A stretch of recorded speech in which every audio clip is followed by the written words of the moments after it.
પીજના જેઠાભાઈને ભગતજીની વાતો સાંભળતા આનંદ થાય છે.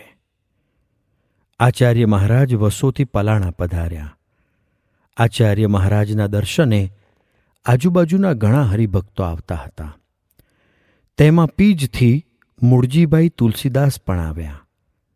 તેમની સાથે પીજના જેઠાભાઈ પણ પલાણા આવ્યા. જેઠાભાઈને પ્રથમથી મૂળજીભાઈ સાથે ઘણું હેત અને બંને ડભાણ પક્ષના, એટલે મળતું પણ ઘણું આવે. વળી મૂળજીભાઈને મોતીભાઈ ગોપાળજી, જે ભગતજીના અનન્ય શિષ્ય હતા, તેમની વાતોથી ભગતજીને વિશે સ્નેહ થયો હતો. તેથી આચાર્ય મહારાજના દર્શને જવાની પણ વૃત્તિ થઈ. જેઠાભાઈ વડોદરામાં કલાભુવનમાં ભણતા હતા. જ્યારે મૂળજીભાઈ પલાણા જવા તૈયાર થયા ત્યારે તે પણ સાથે ગયા. બંને જણા પીજથી પલાણા જવા સાથે નીકળ્યા. રસ્તામાં જેઠાબાઈએ તેમને પૂછ્યું, મહુવાવાળા પ્રાગજી ભગત લોકો કહે છે કે ભગવાન થયા છે અને વળી ઢોલિયા ઉપર બેસે છે અને વાતો કરે છે, માટે તેમની જે ખરી હકીકત હોય તે મને કહો. આ સાંભળી મૂળજીભાઈએ ભગતજીનું આખ્યાન શરૂ કર્યું. તે પલાણા આવ્યું ત્યાં સુધી આખ્યાન ચાલ્યું અને જેઠાભાઈને બહુ જ આનંદ આવ્યો. પછી મહારાજશ્રીના દર્શન કર્યા. જેઠાભાઈએ તો કોઈ વખત મહારાજના દર્શન કરેલા જ નહીં, કારણ કે ડભાણના પક્ષમાં પહેલેથી જ અને ડભાણના બંને શાસ્ત્રીના પ્રસંગમાં આવેલા, જેથી વરતાલ જવાનો પ્રસંગ થયો ન હતો. પછી દર્શન કરી બંને જણા પાછા ફર્યા. ફરી રસ્તામાં એની એ જ વાત. તે ઠેઠ ઘેર પહોંચતા સુધી ભગતજીના મહિમાની વાતો કરી. ઘેર આવીને રાત્રે જમીને ફરી જેઠાભાઈ મંદિરે ગયા અને ત્યાં મૂળજીભાઈ આવ્યા હતા. તેમની સાથે નિયમ ચેષ્ટા કરી અને પછી ફરી તેમને કહ્યું, ભગતજીના મહિમાની વાતો કરો. એટલે રાત્રિના 12 સુધી મૂળજીભાઈએ વાતો કરી. પછી મૂળજીભાઈ કહે, હવે 12 થયા અને મારે ખેતરમાં કપાસ કર્યો છે, એટલે વાસો રહેવા જવું છે, એટલે હું હવે જઈશ. ત્યારે જેઠાભાઈએ કહ્યું, હું પણ સાથે આવું. મને આ વાતો વિના ચેન પડતું નથી અને આજે તો તમોએ એવો આનંદ કરાવ્યો છે કે હવે ઘેર પણ ગમતું નથી, માટે જો રાજી હો તો સાથે આવું. મૂળજીભાઈને પણ ભગતજીની વાતો સિવાય બીજો આનંદ નહોતો અને વળી આવા મુમુક્ષુ, એટલે તેમણે કહ્યું, ચાલો. આ પ્રમાણે સતત 4 દિવસ સુધી આખી રાત વાતો સાંભળી.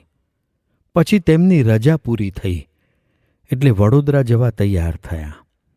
ત્યારે મૂળજીભાઈએ કહ્યું, વડોદરામાં રેવાશંકરભાઈ તથા ગોવિંદભાઈ માસ્તર ઉમરેઠના છે. તે બંને ભગતજીના હેતવાળા છે, તેમનો સમાગમ કરજો. વળી ચાણસદના વૈદ્ય વિશ્વનાથભાઈ તથા કાલિદાસ પણ પૂનમ ઉપર વડોદરા આવે છે, તો તેમનો પણ સમાગમ કરજો. તેઓ વડોદરા ગયા અને રેવાશંકરભાઈ તથા માસ્તર ગોવિંદભાઈની ઓળખાણ થઈ. દરરોજ ગોવિંદભાઈ પાસે જાય અને વચનામૃત વાંચે. ગોવિંદભાઈ વચનામૃત ઉપર નિરૂપણ કરે, જેથી સત્પુરુષના મહિમાની વાત સમજ્યામાં આવી.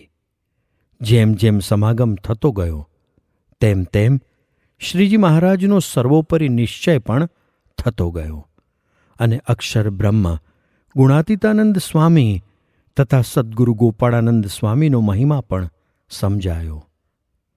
પ્રથમ સત્સંગી હતા ત્યારે સાધારણ જ્ઞાન હતું, પણ આવા સર્વોપરી ભાવનો મહારાજ તથા સ્વામીનો નિશ્ચય નહોતો. તે નિશ્ચય આ સમાગમથી થઈ ગયો અને ભગતજી મહારાજ પરમ એકાંતિક સત્પુરુષ છે એવી દ્રઢતા પણ થઈ ગઈ. ભગતજીના દર્શન કર્યા પહેલાં જ તેમનો તથા તેમના શિષ્યોનો અતિશય મહિમા તેમને સમજાયો આથી સત્સંગનો બહુ જ વેગ લાગ્યો અને 8 દિવસે એક વખત મંદિરે દર્શને જતા. તે હવે રોજ જવા લાગ્યા. આવો અદ્ભુત રંગ લાગી ગયો. પીજના મંદિરમાં જેઠાબાઈને ભગતજીના દર્શન. એક દિવસ તેમને વિચાર થયો કે હવે પીજ જવાનું થશે. ત્યારે મંદિરમાં ડભાણના સાધુનો પક્ષ મૂકીને વરતાલના સાધુ તરફ બેસવું પડશે. એટલી આંટી જરૂર નડશે એમ મૂંઝવણ થવા લાગી. પરંતુ જે પ્રત્યક્ષ ભગવત સ્વરૂપ સંતમાં જોડાયા છે તેની રક્ષા તો મહારાજ પોતે જ કરે છે.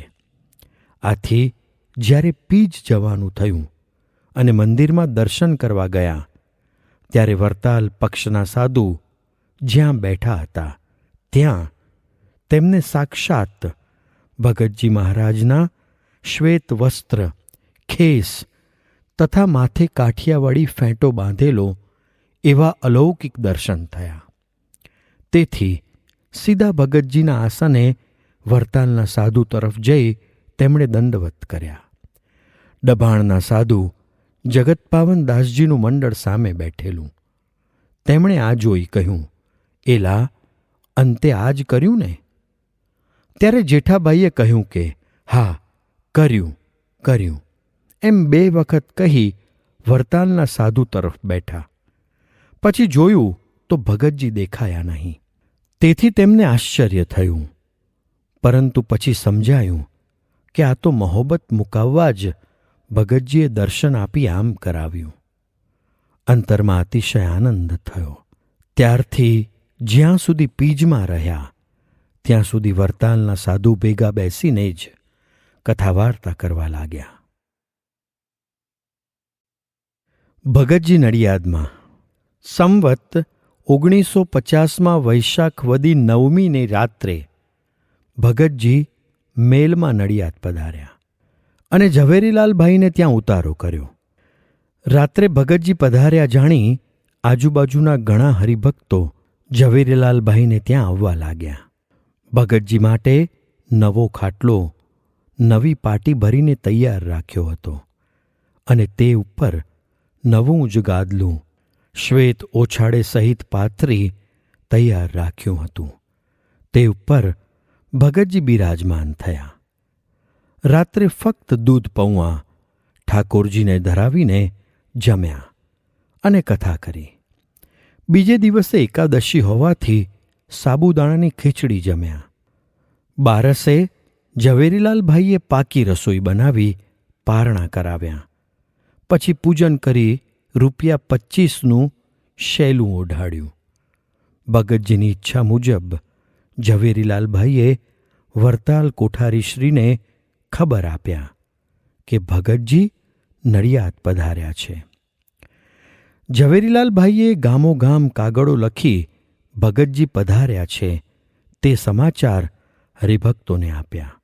કોઠારીએ વરતાલથી મહારાજને વડોદરા સમાચાર લખ્યા અને શાસ્ત્રીજી મહારાજને પણ સમાચાર આપ્યા.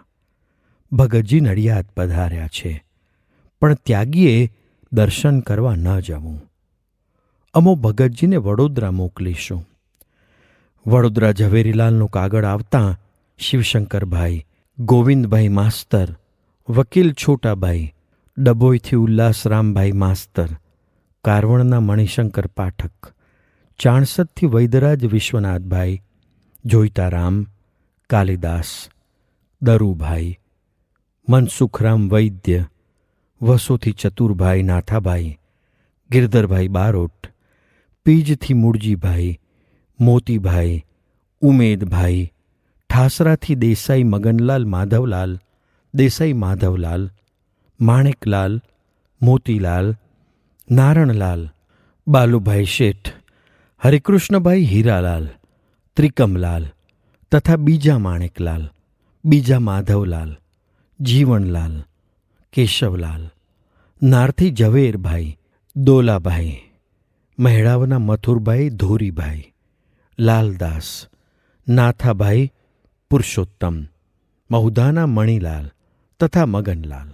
અમદાવાદથી ચુનીલાલ અનોપરામ, મહેમદાવાદથી કેશવલાલ, વીણાથી ભાઈશંકર, બંને ડાયાભાઈ મહેતા, દાજીભાઈ, નાથાભાઈ, આણંદથી મગનભાઈ સુથાર તથા નાપાડના હરિભક્તો, ત્રાજથી દામોદર વૈદ્ય, બાબરભાઈ, ભગુભાઈ, માતરથી મૂળજીભાઈ, છોટાલાલ જયસિંહભાઈ અને એ સિવાય બીજા ઘણા ગામના હરિભક્તોનો સંઘ ભગતજીના દર્શન માટે નડિયાદ ઉમટ્યો.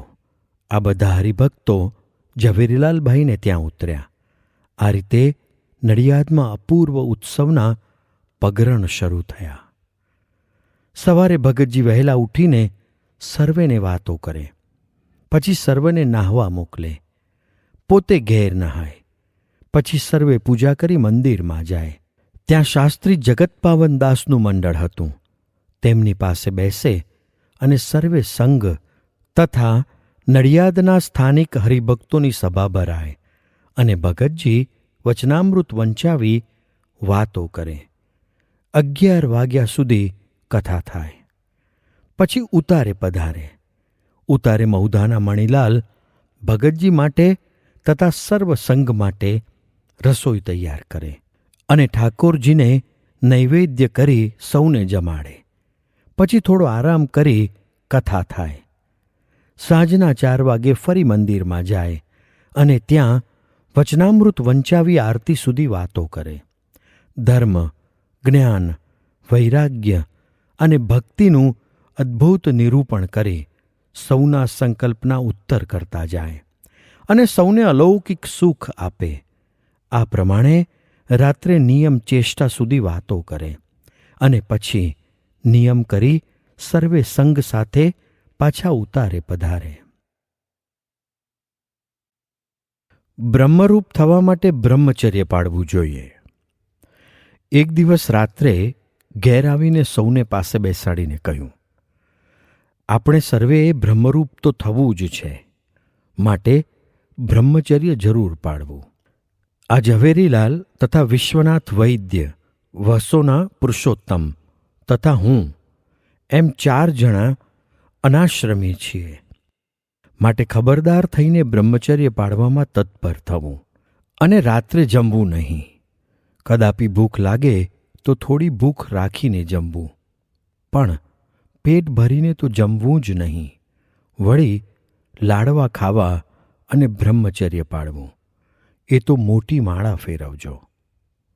એવી તો આશા કોઈએ રાખવી જ નહીં.